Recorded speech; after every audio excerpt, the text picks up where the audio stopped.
Hi everyone, welcome back to another edition of the Velvet Lounge Life. I am so happy to have you here and to show you some of my recent creations. I will even pan up a little bit so you can see the tops of some of these things, but we will go over each one of them, hopefully rather quickly. Since they're all made, you don't have to watch me make them.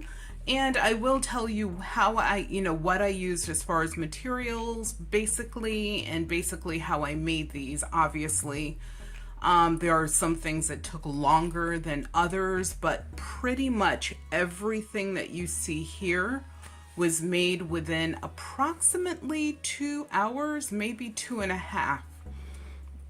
And that includes me like getting everything together from my little studio here and deciding like what I'm going to do to put all these things together into something. And as you know, one of the things that I promote is you can do junk journaling, scrapbooking, lookbooking, whatever booking you want to call it, without going out and spending a lot of money or acquiring so many things that you'll never be able to use them all, or even buying like large quantities of things that maybe you only want, let's say 5 or 6 of those items, and now you're stuck with a bunch of them. The good thing is you can trade them, you can give them away, which is what I do. I actually created some journals that I gave away to 2 of our winners. I am so happy. One guy, actually a guy, believe it or not, located in San Francisco, Joshua, and this beautiful young lady located in New York. I believe her name is Liani. So I am so happy that they were the winners, randomly drawn. I have no idea who these people are, so I just hope that they enjoy what they've received, because I enjoyed making them. And one of them, the urgent message junk journal lookbook, was the very first book that I made. So I'm kind of happy that it has a new home and it will be used. Not that I wouldn't have used it probably, but I am trying to make, I made a list. I don't know if you guys do that, but I actually made a list of the different types of junk journal lookbooks I want to make, but mine are unique because they're sort of, how can I say this? I don't know how to say this, but I don't know what it is, but I do think that, they're more linear.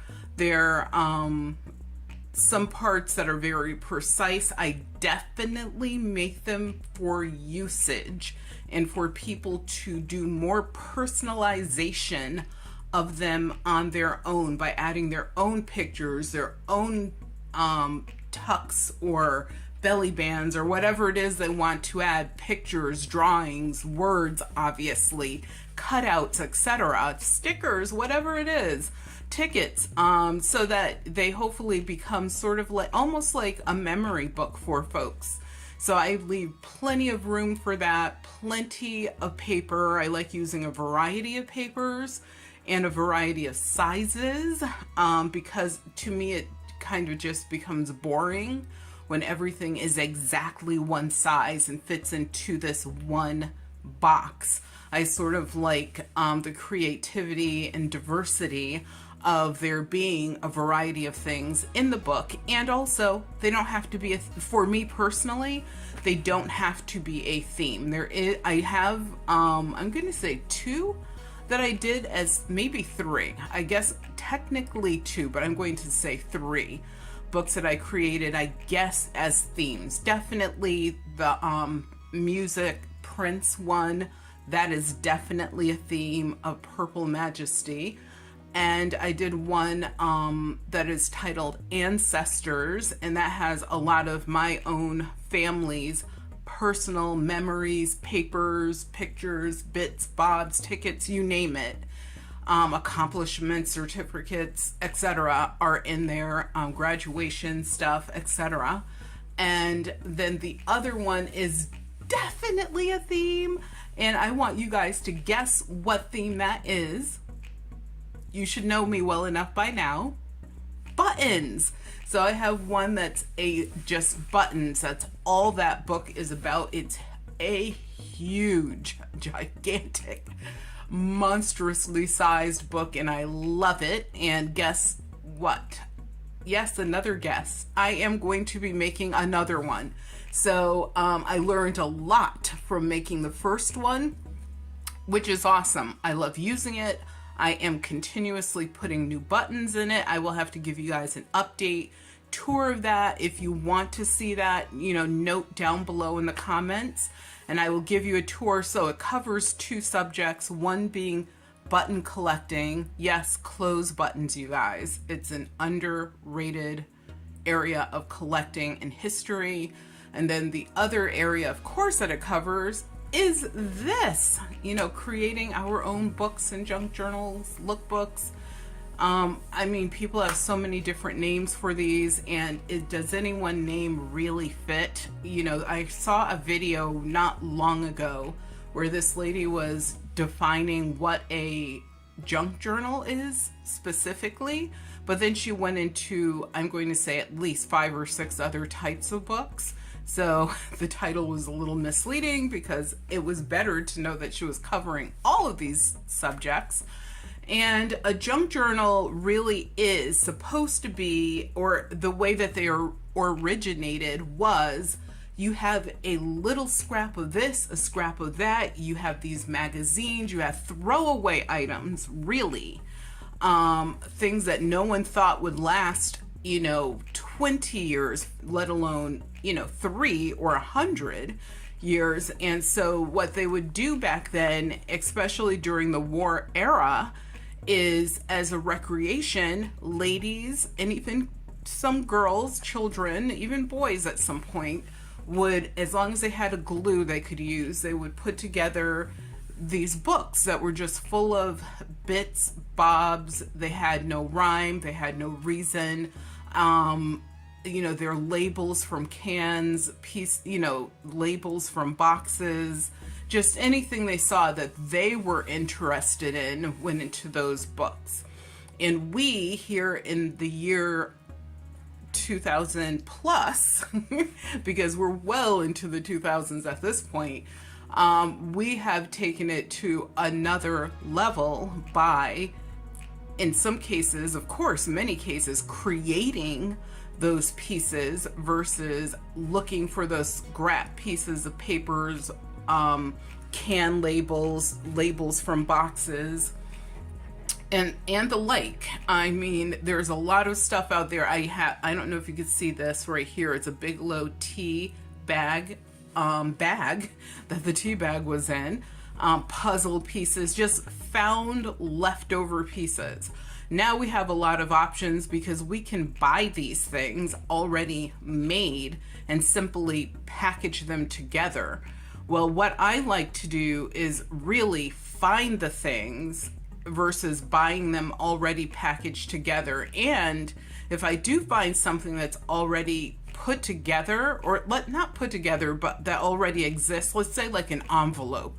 Of course, back in the day, I am sure they used envelopes, but obviously we decorate these envelopes and do different things to them. Some people actually buy the envelopes and then they do things to them. I'm sort of opposed to that because we're not recycling, and that's part of the reason why I also got into this, is I was like, we can recycle some of this stuff for craft instead of like going out and buying the stuff that's being created in a factory somewhere where people, are making a living, which I totally get that makes sense. But, I would like for us to limit that or do a mixture where we're doing a little bit, I would say like 15, I'll even give us 20% or less of purchase. And the other 80% being the hunt, the find. That's what I find the most fun, as well as creating and putting everything together. Because I can have this thing, like I had a book that I showed you guys previously where I was looking at this label from a bag of carrots that I purchased at Trader Joe's, and I was like, this label is the bomb. I have to cut this out and use it somehow. And that was seconds before that bag was going to go into the recycling. So the rest of the bag went into the recycling. I immediately cut out the label, and within the week, that label became part of a book, which I sent, which that book is now owned by someone else. So I mean, I'm just saying, look at the little things around you versus, browsing, the online shopping options that we have. And I'm not saying, like I said, not to use those options. Just if we could reduce it a little bit, it would definitely be a help to the planet. And also, it will help us to recycle more. And also, I think it'll even... oh my God, the things that I see that people have made are amazing. And you just sit there saying, wow, just imagine if these were made out of 100% authentic ephemeral items. And I mean antique and vintage ephemeral items, because the newspaper you received today is ephemera.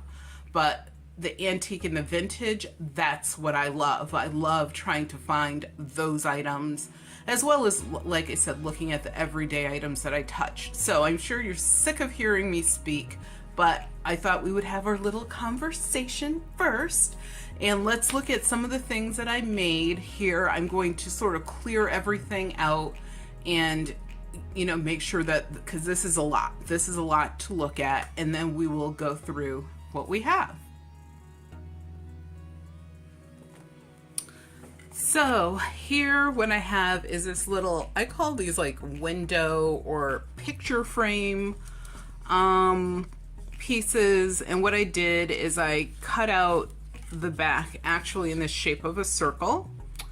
And I don't know if I'm going to keep this piece of, I love using embroidery thread for these projects. I use multiple strands, and I actually knot them along the way because it adds texture and interest. And I have a lot of embroidery thread, so I, want to use up what I have versus like I promote going out buying something that's new.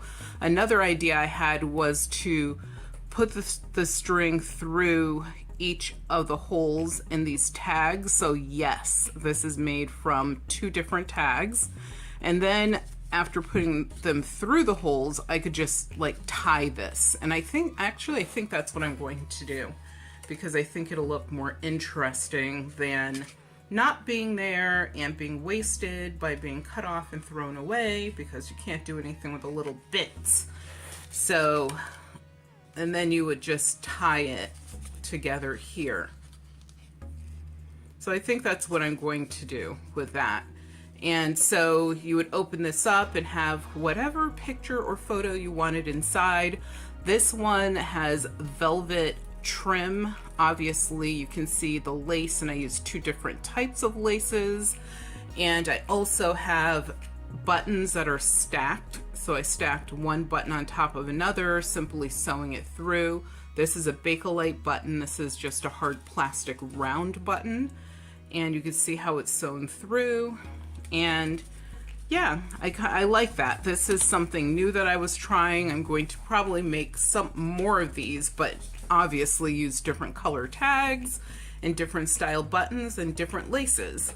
And I do like, and without the lace, it just looked too plain. It actually looked as if something was missing. So there you have that one. And here, let's look at this nice big one that we have that can barely fit in the frame. But I think there is a name for this, like a lap book or a lap something. I don't know. I might be making that up. Please tell me down below in the comments. But what I did with this one, and I actually know what I was listening to when I made this one, which is kind of funny.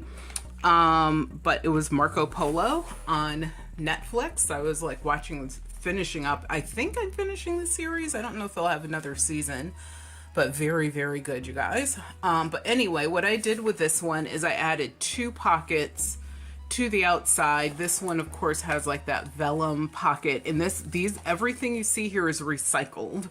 So this came from a book that was about the Nile River and the history of the Nile and geared towards children. This came from an envelope. I cut out the top part or the front of the envelope and shaped it the way I wanted it. I actually colored it with just using a permanent magic marker. I find that permanent magic markers are a great friend when it comes to making these journals. That's why you see all this outlining, and I think by the time I did that, I was watching a documentary on Joan Collins. And so it's kind of funny how I could date that. Here, these are just cutouts from that same book, which was about the Nile, the jewel. That's why this says the jewel, because it said the jewel on the Nile, I believe. And I cut this out and made it a skinny tag out of it. And I added blue paper, and I told you guys about in a previous video how I like when you have the signature pages in library books and regular books and stuff like that, textbooks. And many of them are colored, and the paper is like a higher quality and stronger because it's meant for you to actually write on. And so I love recycling those pages, the back page and the front page, and I commonly use them on the back of any type of tag that I make. And the corners actually are from that similar type of page because sometimes they are decorated and designed. And here you can see that this is just something I cut out. I just like the fact that it was talking about jewels. And then I have a tag here, which you guys may have noticed this tag before, from a clothing brand. So as I stated before, you guys are always out there buying clothes and stuff. Some of those tags are really cool or interesting, or have just cool graphics that someone else might appreciate. Rescue them.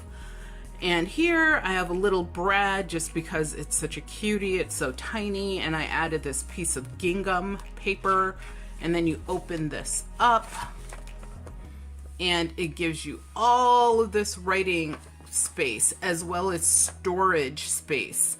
And one of the things I am going to be doing, because I went back and forth over this, because I don't want everything to have a band or a pocket, but I think I am addicted to pockets and storage. Definitely, I think you guys can hear that theme over time. I'm going to put like a pocket down here that will only be about 2.5 to 3 inches tall, so that if you do want to store stuff in here, it's not just like a folder, but it's also, you know, a pocket that actually will hold your things without them falling out. But I do want, you know, the user to be able to use this back and write all over it.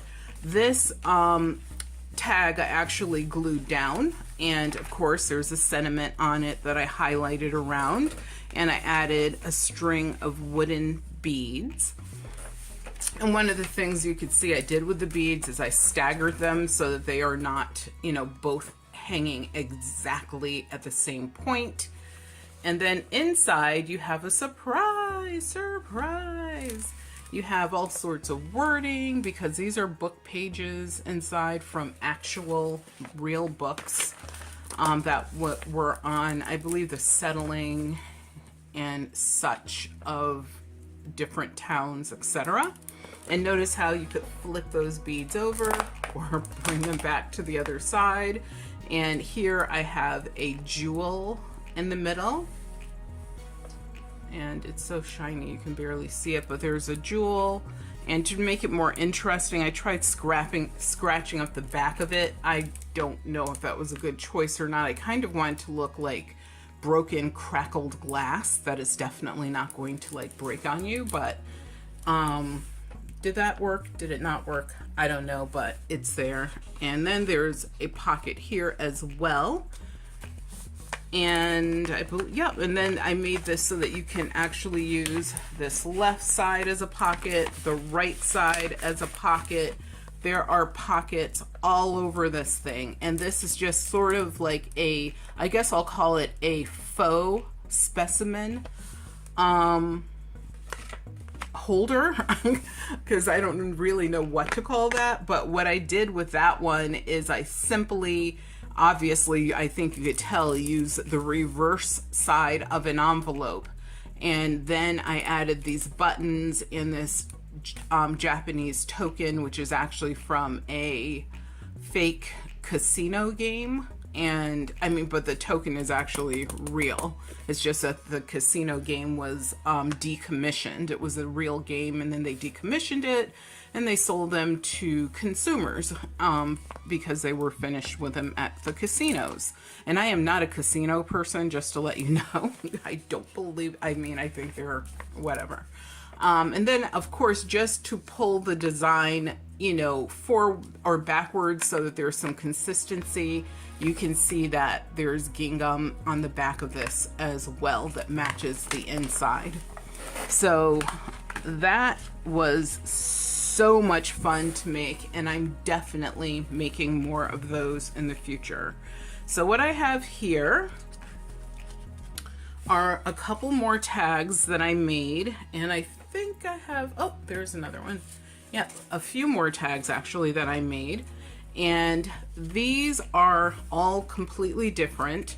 This one features a button in the middle, but the button allows this wheel to spin in the back.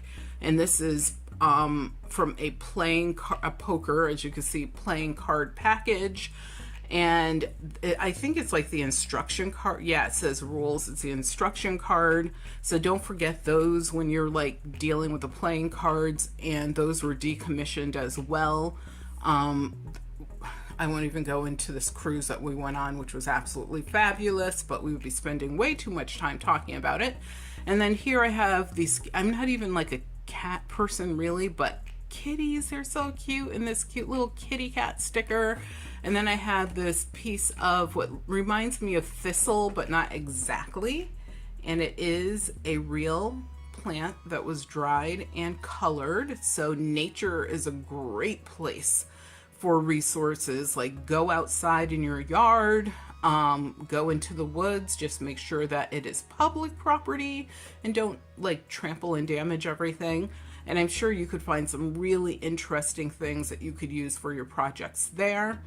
And then, of course, Simply Us, because there's two little kitty cats. And then down here, I think you saw that I made a pocket, and that was out of part of the card as well. Once again, just consistency, trying to loop everything together. And I also added a button to the back so that when you look at the back of it, it looks, you know, good. It looks finished. So you don't have to just use brads. And the reason why I made this is because you don't have to buy brads. Everyone seems to have a button or two hanging around somewhere. Or of course you could find them really inexpensively at tag sales, flea markets, online sales, etc. So this one is just using a leftover tea bag. I put this together like, I'm going to say 2 or 3 minutes before I made this video.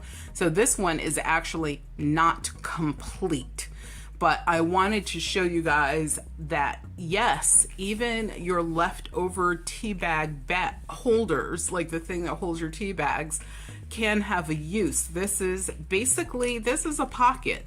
I just stuck it up here because it won't fit over the bottom part unless I like cut the bottom so that it fits. So I just want you guys to, in the comments, give me like a few ideas as to what you would do with a tea bag holder. So not, I know that there are people that make little like folders or I think they're folders or envelopes to hold actual tea bags. So they would take this with a tea bag in it and you would tuck it into their creation. I'm not looking to make that because honestly that's not something I would use, but we consume a lot of tea here. So what would you do with these leftover tea bag holders?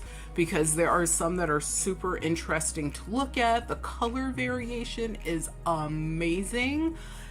So in the comments, just let me know what you would do with these. And this one is another one just full of things that were recycled. You have this piece of twine, or I think it's called butcher's string. And you have this sticker, which actually came from a Wingstop to go order. And I saw the sticker on the bag and I was like, oh my God, I'm going to use that sticker. My husband giggled way too much until he saw this. Then hello, there were no giggles until I just did that. Then, of course, I used a button, this beautiful button, which is a Waterbury Button Company button. I got this from what? Better Homes and Garden magazine. I'm telling you guys, I do a lot of, like, I get the magazine for free. I don't know why I get it. I never ordered it. When I contacted them, they said that I had a free subscription and it had been paid for 2 years. And I was like, okay, but I mean, it's my name, it's my address, everything's correct. But what I end up doing besides scanning the articles is like looking for things that I could cut out of them. So magazines are a great resource. New ones, magazines are magazines and they're a great resource. Please don't become a magazine hoarder though, because that would be easy for some people to do. This was cut off of a piece of junk mail, and it's made of like a cardboard, and I was like, there are some words on here I could actually use that are big enough to make sense for a project. And this was my project, was just trying to make some different things out of tags. And then this, you guys should recognize, I purchased some avocados that came in one of those like net bags that are made out of plastic. And versus recycling the plastic, I decided to use parts of that bag on these projects. So this is the second or third time that I've actually used some of that netting, just gluing it on there, cutting it down to size. So there's a lot going on for this ticket, or this tag. For the only thing that I did purchase, obviously, as you can tell, are the tags. I mean, look, there's several of them. So these were definitely not found recycled items. That's why I said, yes, you know, have a percentage that you're willing to purchase, but have a larger percentage that you are willing to recycle. And it is really easy. I know some people are like, oh, it would take me for, believe me, you buy stuff, you use stuff, you throw stuff away every single day. You will be surprised by how quickly you can build up an inventory. So this is a triple tag. So there's 2 green, you can see the yellow. And what I did with this one is I have a Oriental fan that I had for like decades, and it just was falling apart. And I actually recently acquired 4 new fans. And so this one I deconstructed in this beautiful balsa wood. I think it's all B-A-L-S-A, balsa wood. Was something I just couldn't part with because it's so pretty, and I have been using it in some of my projects. And this one I just took 2 opposing pieces, glued them down, which is actually what initially held all of the green tag to work together. And the butterfly was cut out off of a Trader Joe's bag. I'm telling you guys, the Trader Joe's bags, they're free newspapers, or I guess it's a newspaper, I guess I'll call it a newsletter. I want to say every month or 2 they have those, and they have some amazing graphics. So you don't have to buy those things. You could just cut them out. And what I did with this one though is I did embellish it with some color and added like the body of the butterfly and its little tentacles, or whatever those are called, antenna. And here I did keep, and the good thing about the tags that I purchased, and I'm going to do a video about purchasing things, because like I said, I do think that is part of this. And it is like, you know, we're not in the 1930s, 40s hiding in a bomb shelter. So we do have access to other resources. And the only thing is, I don't believe that you should overpay for those resources. So in this instance, for example, I received 100 tags, and I believe there's like 5 or 6 different colors. There was green, orange, yellow, red, blue. So there were 5 different colors, and all of them came with this string. and they all came with the reinforcements on both sides. Usually you'll get reinforcements on one side, or you won't have reinforcements at all. All of that makes a difference because you don't have to buy all that stuff separately. And I think it cost me like $6.99 and free shipping. Plus, I'm part of Roycoton, so I received cash back on the order as well. So I will do a video in the future, whereas I have purchased some items, show you what those items are and tell you what I paid for them and where you can get them too, like which sellers specifically, so you don't have to do all of that. And it is time consuming. It's time consuming to find a great deal. So I have taken some of that guesswork out for you. And here, this is actually cut out from a box of ginger snaps with black strap molasses. Hey, real ginger snaps. And what I did is I had several parts of that box that I recovered because they were just such, I thought, cool, interesting, clean lines, circular stuff going on. And so this is just like a hidden area that you could write in. I left the cardboard raw because I sort of wanted it to be shown that this came from a box. And here we have a barbell price tag thing that's left over from our shop. This is a piece of washi tape just holding, all of that together with the barbell doing quite a bit of the work as well. And then you flip it over, which I sort of gave you a sneak peek of, and the back is as interesting as the front. This came from an old history book. This is cut out from a greeting card. These are like when someone buys you flowers or whatever and they give you that little card. These were cut out from that, and then I just made them into these little corners. This is actually the back of money from a board game. And a button where I removed the shank. This is actually a plastic button. It's not made of metal. It's that stuff where they take it and they dip it into metal. It's like plastic that was coated with metal. And yeah, so remove the shank to make it flat, glue it on, highlight it all around the edge of this card, and did a little bit of fancy cutting. And this is what you end up with, which I think is, this is one of the things I was also happy that I was able to create out of those tags. So it wasn't just a standard tag. Now, puzzle pieces are super fun, and you do not have to buy them in many cases. You can get them for free, or you already have these defunct puzzles around your house. Because the kids outgrew them, or your child outgrew them, or you outgrew them, or whoever. And so what I did is, once again, I tried to find something different that I could do with these.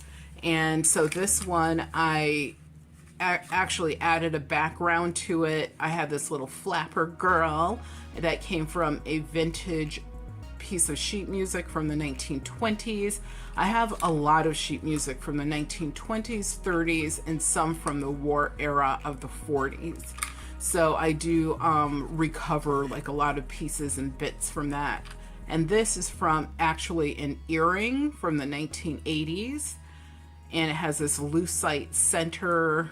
And this is metal on the outside. Remove, obviously, it was a pierced, not obviously, but it was a pierced earring.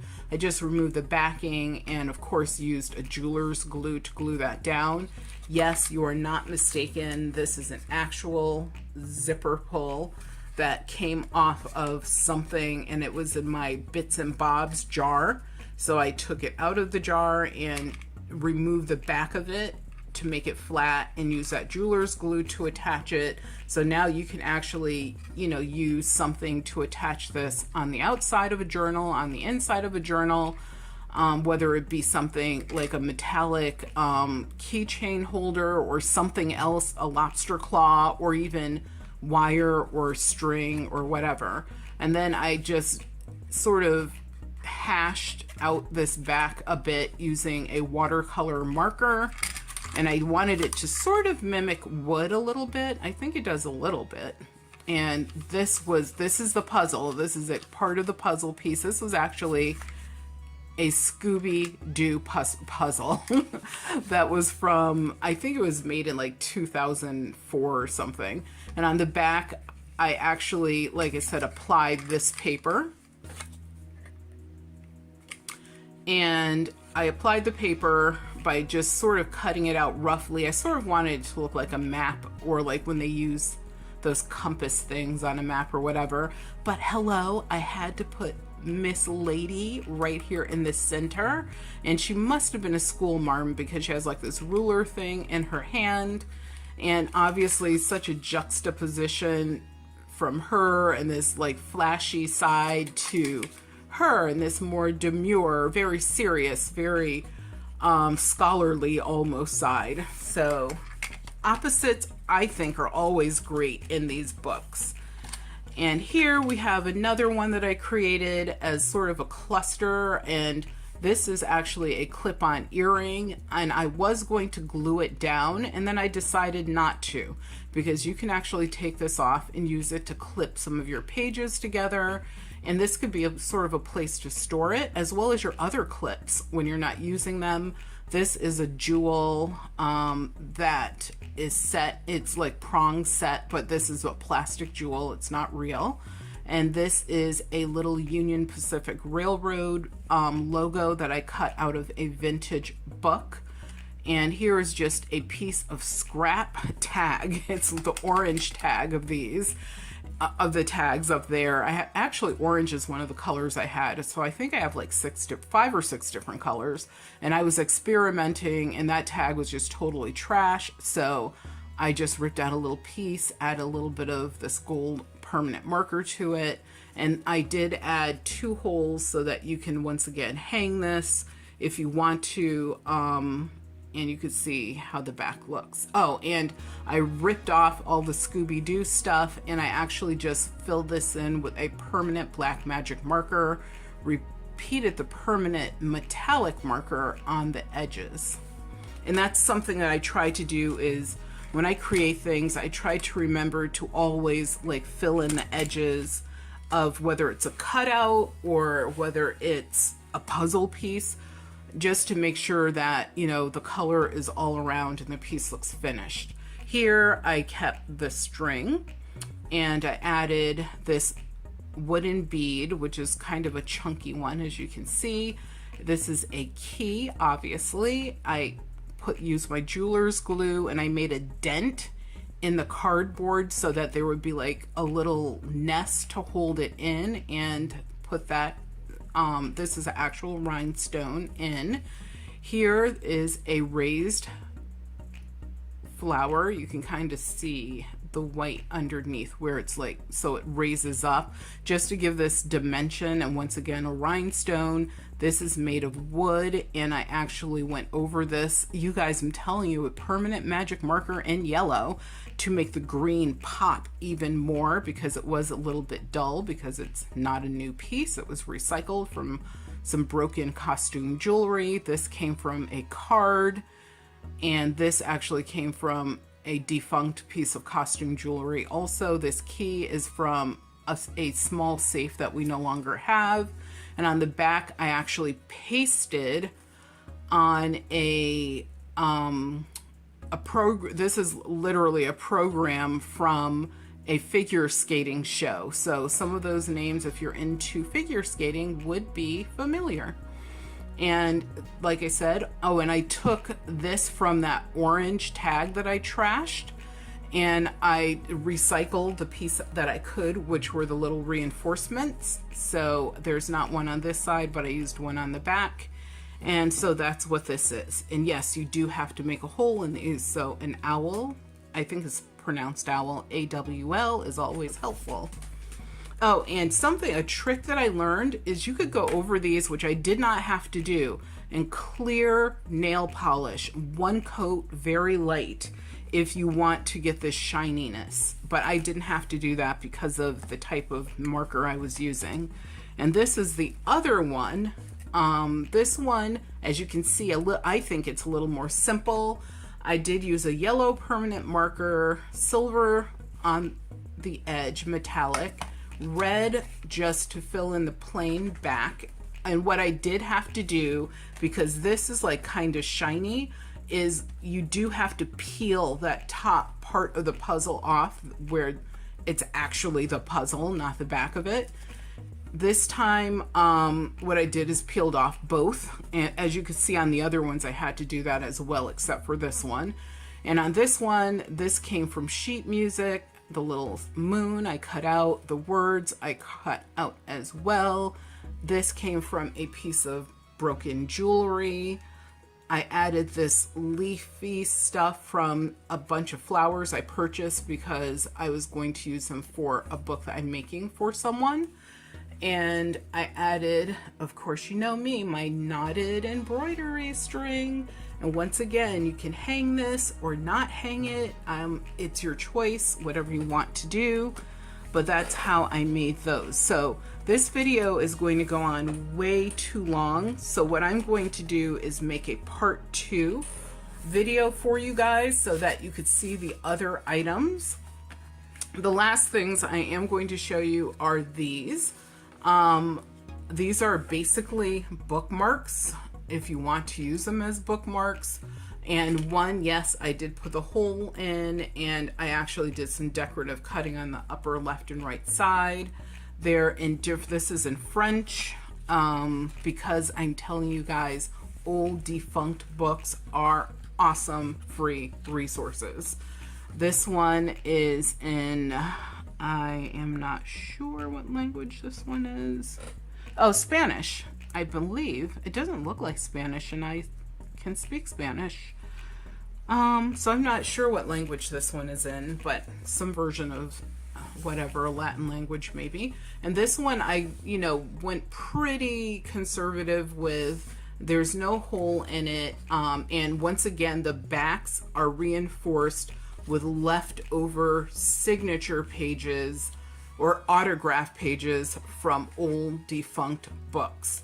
So thank you guys for watching my channel, this video, the videos on my channel. I so appreciate all of the support and the welcome into this community of amazing creators. You guys are all fantastic. And for those that are here because you want to learn, welcome, welcome, welcome. If you have any questions, any requests, please leave them down below. I will be glad to answer every single person, or at least acknowledge that you have been here. Between now and November 15th, I am doing another group of drawings, as you know, or for free gifts. So you pay nothing. All you have to do is subscribe to this channel, leave a comment. A thumbs up would be incredibly helpful as well. Sharing the videos is the way that you will have the strongest possibility of having extra entries, as well as watching my other videos that are on this channel, not just this one. And you will be added to the drawing to win a group. I'm giving away 3 groupings of free gifts. Now, these gifts, some of them are collectible, some of them are antique, vintage. There's a whole mixture of things that will be going on. But if you're interested in buttons, in junk journaling, lookbooks, whatever, I am sure you will be more than happy with what you will receive. So far, the people who won the other drawing, or 2 drawings that we had, were really, really super incredibly happy. So I really hope that you guys are also in on the win, and I will be continuing to do giveaways for a while. So please just, like I said, watch the videos. You actually need to watch them. I would say, and I'll even give you a time limit. To be honest, you have to watch them for about 15-20 minutes. Or if a video is only 10 minutes long, that's fine, as long as you watch the whole video. Then leave a comment, and like I said, a thumbs up. You could thumbs up your own comment, you could thumbs up the video itself or someone else's comment. And like I said, sharing the videos, that's an extra entry, as well as watching old videos.